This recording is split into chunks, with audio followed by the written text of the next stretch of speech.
Hypoxia. I would like you to identify the conditions which relate to hypoxia and pick a odd one out. So a person is climbing to high altitude, an X-ray showing pneumonia, then we have hanging, drowning and a picture of anemia. Which according to you are the pictures which depict hypoxia?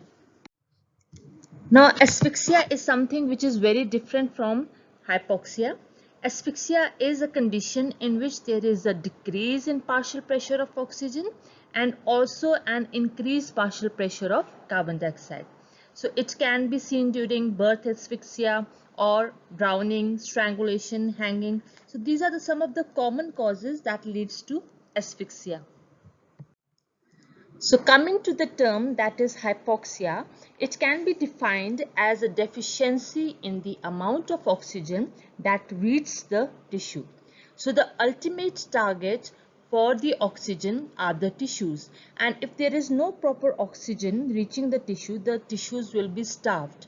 The functionings of the tissue will be disturbed. We know that mitochondria is the powerhouse of the cell and it requires oxygen. So when the oxygen will be deficient, what will happen? The cell will start being depleted of ATP source, and this will lead to the failure of sodium potassium ATPase pump, the various cellular machinery that is functioning depending upon enzymes, and so on and so forth. So what happens when there is hypoxia? The sign and symptoms start with that of the brain. Brain is very much dependent upon oxygen. We know that within few seconds, if there is no oxygen, then we'll have the manifestations that are depicted in brain in the form of dizziness, confusion, impaired judgment. So this is because of hypoxia. Beside that, we have also classical signs and symptoms relating to hypoxia. It can be shortness of breath or the air hunger, then increased ventilatory rate leading to the rapid breathing, the coughing, sweating because of the activation of the autonomic nervous system and also tachycardia associated with it. And we also have some of the signs related to hypoxia. One of this may be cyanosis, that is the bluish discoloration of skin and mucous membrane, then tachycardia and tachypnea, as I have already mentioned. So when we aim to transport the oxygen from the atmosphere up to the level of the tissues so that it can be utilized, what are the basic requirements of this? First, but obvious, we need oxygen. Then we need the carriers. Carrier may be in the form of RBC, or the oxygen can travel in the dissolved form. So 97% of the oxygen is bound to hemoglobin, we know. So hemoglobin plays a vital role in the transport of oxygen. Then we need a normal blood flow. So the blood oxygen can be transported up to the level of the tissues. So if there is any stagnation of the blood flow, for example, if there is obstruction to the blood flow, the transport of oxygen will be affected. And lastly, we need a proper cell machinery referring to the cytochrome oxidase, the organelle functioning, so that the oxygen is taken up by the tissues for the normal process. So these 4 points are very important when we discuss the hypoxia and the types of hypoxia. So before we move on, I would like you to define oxygen content, oxygen carrying capacity, hemoglobin saturation, the blood flow and the oxygen utilization by the tissues. So they are very important terms. We need to understand them. So 3 terms that we talked about: the oxygen content, oxygen carrying capacity and oxygen saturation. So can you correlate it with these pictures? So let's move ahead. First, coming to the oxygen content of the blood. The picture I have shown is that of a locker. Just like a locker that has a coins and rupees in it, similarly, when we talk about the oxygen, total amount of oxygen or the oxygen content of the blood, it is the oxygen that is in the dissolved state and the oxygen that is combined with hemoglobin in the form of oxyhemoglobin.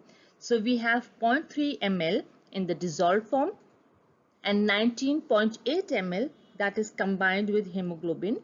So we get that is 20.1 ml on addition of both. But we know that only 97% of hemoglobin is available because of the presence of various physiological stunts. So oxygen content of the blood can be stated to be 19.8 ml per 100 ml of blood. So it is the total amount. Now the oxygen carrying capacity of the blood. Drawing an analogy with a weightlifter is able to carry a certain amount of weight, that is his capacity. When we talk about oxygen carrying capacity, it is a capacity of 1 gram of hemoglobin to carry oxygen. And how much is it? It is 1.34 per ml. So 1 gram of hemoglobin, when fully saturated with oxygen, can carry 1.34 ml of oxygen, and 15 gram will be able to carry the requisite amount. So this is oxygen carrying capacity for 1 gram of hemoglobin and henceforth. Now the next term is hemoglobin saturation. Nowadays it is used more frequently. We monitor hemoglobin saturation with the help of pulse oximeters or the monitors which are present in ICU units. So what is this hemoglobin saturation? It can be calculated as number of sites that are occupied by oxygen in the hemoglobin divided by the total number of sites. We know that a hemoglobin molecule can bind with 4 molecules of oxygen. So when we talk about number of sites which oxygen is occupying in the hemoglobin, we can divide it by a value of 4. So let us understand this. As you can see here, oxygen saturation. When there is no oxygen bound to the hemoglobin, the saturation will be 0%. If one of the oxygen is binding, it will be 1 upon 4 into 100, that is 25%. The binding of 2 molecule is 50%. Then with 3 we have 75% and the fourth we have 100%. So this is the hemoglobin oxygen saturation for a particular person. Finally, the oxygen reaches to the level of tissues or the cells where it will be utilized. Here you can see the arterial end of the capillary is carrying a partial pressure of oxygen, that is 95, and at the venous end it is partial pressure of 40 millimeters, meaning the oxygen that was present in the artery has been given up to the tissues or the cell for utilization. And at the level of the tissue you can see it is a partial pressure of 23 millimeters of mercury. The oxygen utilization by the tissues for normal functioning is 5 ml per minute. And when we talk about arteriovenous difference, it is nothing but the difference between the oxygen content of oxygen in arterial blood and minus from that of the oxygen content in the venous blood, that comes out to be 5 ml per deciliter. It can also be stated as 95 millimeters of mercury, that is partial pressure of oxygen in the arterial end, minus 40 millimeters, that is the partial pressure of oxygen in the venous end, that is 55 millimeters of mercury.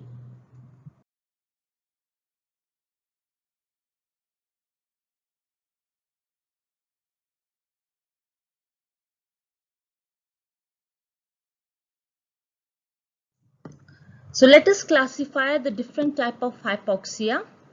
First will be the hypoxic hypoxia relating to air that is present, inspired air and the lungs. The second one is the anemic hypoxia.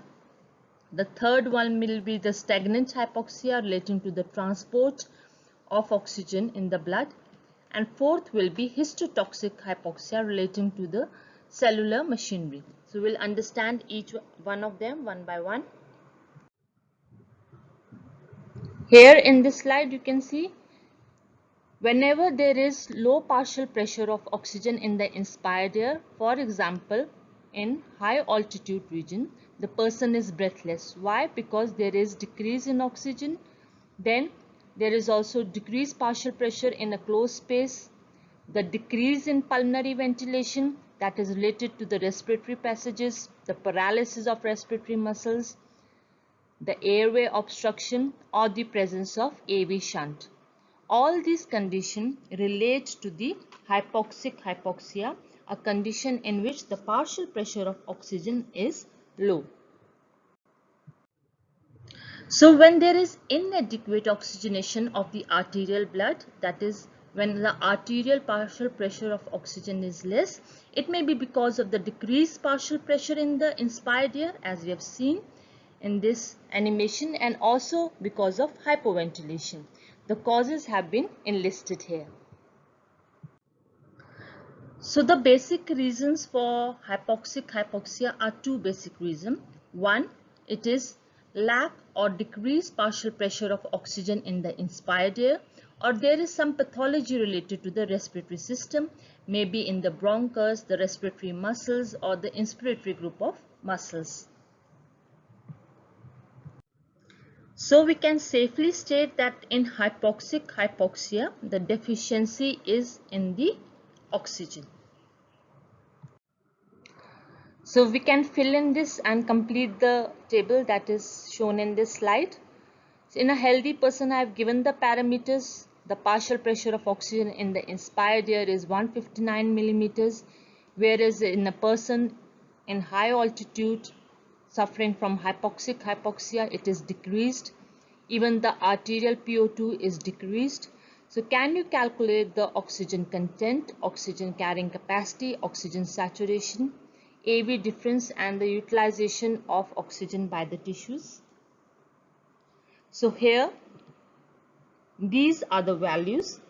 The reasons behind these is, first, because of the decreased partial pressure of oxygen in the inspired air, and also decrease in arterial PO2. You can see in this oxygen hemoglobin dissociation curve, the oxygen content will decrease because the dissolved form and the oxygen combined with hemoglobin will also decrease. Similarly, oxygen saturation will decrease. Why? Because hemoglobin binds with 4 molecules of oxygen, and if oxygen is less, obviously the saturation will also decrease. The oxygen carrying capacity remains normal, and it is normal because 1 gram of hemoglobin can bind with 1.34 per ml in a normal condition, so nothing has affected the hemoglobin as such. AV difference is decreased. As I said, we can easily calculate it by 95 minus 40 mm in a normal condition, that is 55 mm, and here we have partial pressure of 60 millimeters for the arterial blood. So it will be 60 millimeters minus 40, that will come out to be 20 millimeter, hence it is decreased. The utilization of oxygen at the cellular level remains normal because the cellular machinery is functioning normally. So coming to the next type of hypoxia, the anemic hypoxia, and the deficiency you can very well guess is that in the red blood cell number and also with the hemoglobin. So anemic hypoxia, the cause may be related to the decrease in RBC count. It can be anemia, or it can be the blood loss resulting in anemia or decrease in the cell number. Then it can be something problem with the hemoglobin. Either the hemoglobin is decreased, as for example in anemia, or the hemoglobin is converted to some abnormal form. That may be methemoglobin or carboxyhemoglobin, that is due to carbon monoxide poisoning. So that may also be the reason. So again, you can complete this table. In this, the hemoglobin of the person is stated to be 7 grams. So what do you think will happen to the parameters of oxygen content, carrying capacity, saturation, AV difference, and tissue utilization? So I say the total oxygen content will decrease. Why? Because the RBC number is less, so it will decrease. The oxygen carrying capacity decreased. Why? Because hemoglobin will not be able to carry 1.34 ml because it is abnormal in nature. The oxygen saturation being decreased. The AV difference is normal. Why? Because the arterial PO2 remains 95 millimeters of mercury, that is normal. The tissue utilization at the level of the cells I say it will be normal. Why? Because the cellular machinery is functioning normally. So next, coming to the stagnant hypoxia, the deficiency is in the normal blood flow. Something has happened to the blood flow. So what may be the causes? The causes can be divided into two. When the blood flow to the tissue is sluggish, it may be due to some general cause relating to heart, for example, a decrease in cardiac output, heart failure, or shock. Or it can be a localized type of thing. For example, it can be local stagnation of blood, maybe thrombus, then we have emboli, arteriosclerosis. All these conditions can lead to the stagnation of blood flow. So when the blood flow will be stagnated, it is but obvious that the tissue blood flow will be compromised. So again, when you fill up the details, so what do we get? The oxygen content. Is something happening to the oxygen content? No, it will be normal. The oxygen carrying capacity normal. Why? Because hemoglobin is normal.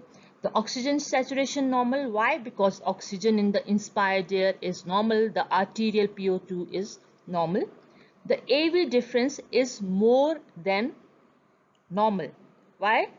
Because of the stagnancy of the blood, what will happen? The blood will remain in the blood vessels for a longer time, and because it is remaining there for a longer time, what will happen? More of the tissue utilization of oxygen will occur. They will be robbing of oxygen from the stagnant blood vessels, resulting in more utilization of oxygen by the blood vessels.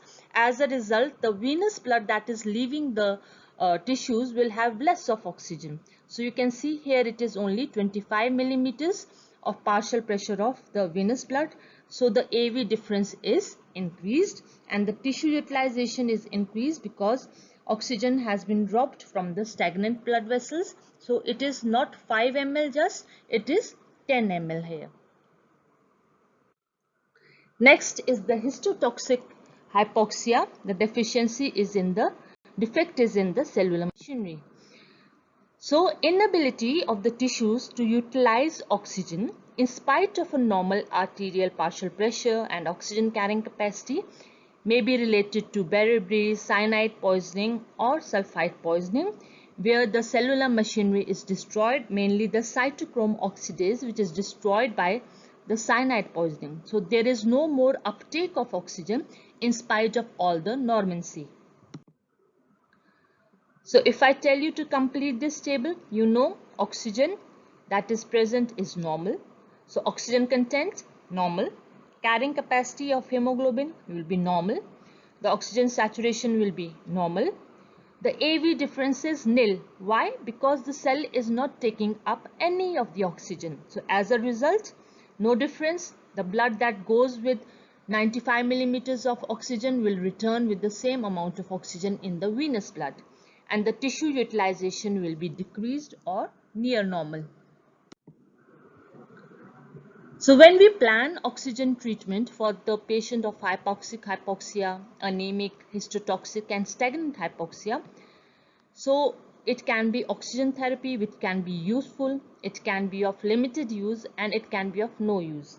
So I would like you to fill up these columns depending upon the usage of oxygen.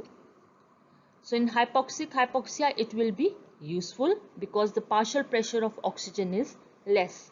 In anemic hypoxia it is of limited value because oxygen is already available, but because of the decreased number of RBC or some defect in the hemoglobin, it cannot be utilized. Instead, we can use hyperbaric oxygen, which increases the oxygen in the dissolved form. Then we have another is a stagnant hypoxia, where it will be of no use.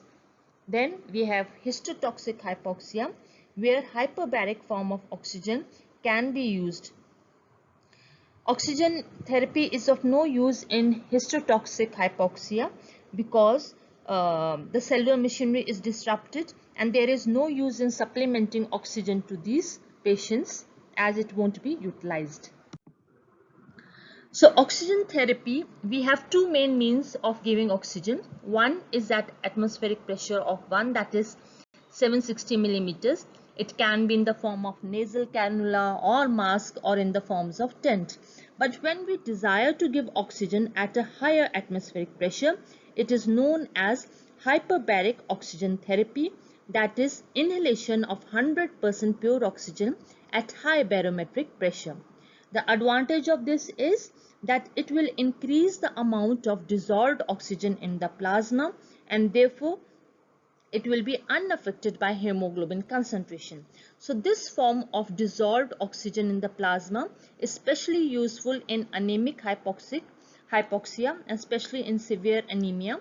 It can also be used in carbon monoxide poisoning, then also in decompression sickness, and in stagnant hypoxia it is having a limited role. So the question also arises, why don't we give 100% pure oxygen to a patient with these symptoms, that is with hypoxia? So what is the reason behind?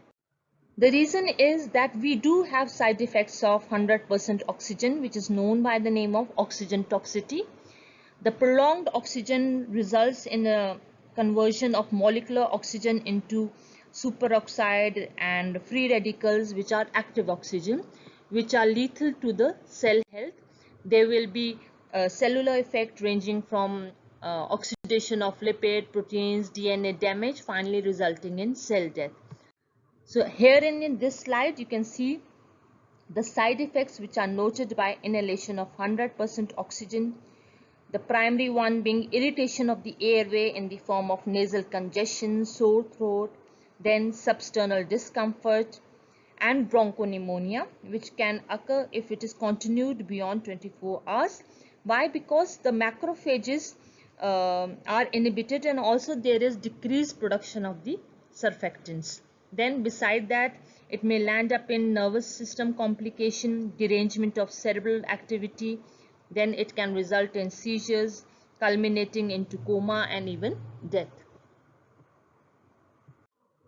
There is another term that is coined recently in COVID scenario, that is happy hypoxia. In COVID positive patients, especially in the younger population, because of a good immune response, the hypoxia is well tolerated. So the term used here is happy hypoxia, and because of this happy hypoxia, it is reported that late admissions in the hospitals is there because the patient is tolerating it well. Let's see how much you have understood the topic. Match these columns, column A with column B. The bibliography,